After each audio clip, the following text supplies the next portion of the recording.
ሰላም ዛሬ እንቀጥላለን።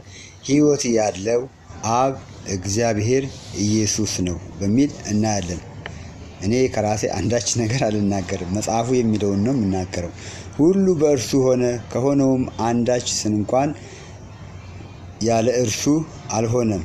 በእርሱ ሕይወት ነበረች። ዮሐንስ 1:3-4 በመጀመሪያ ቃል ነበረ፣ ቃልም በእግዚአብሔር ዘንድ ነበረ፣ ቃልም እግዚአብሔር ነበረ። ዮሐንስ 1:1 መንፈስ የሆነው ቃል የሆነው እግዚአብሔር ኢየሱስ ነው፣ ቃሉ ነው የሚለው ዮሐንስ 1:1 ሕይወትን የሚሰጥ መንፈስ ነው፣ ሥጋ ምንም አይጠቅምም።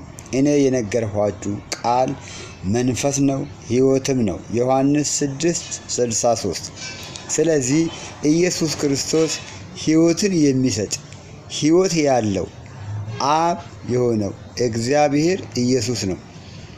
ሌላ ሕይወት ያለው ሕይወትን የሚሰጥ አብ የሆነ እግዚአብሔር የሆነ መንፈስ የሆነ ከኢየሱስ ውጭ የለም። ሌላ ጊዜ እንመለሳለን። መልካም ጊዜ ይሁንላችሁ።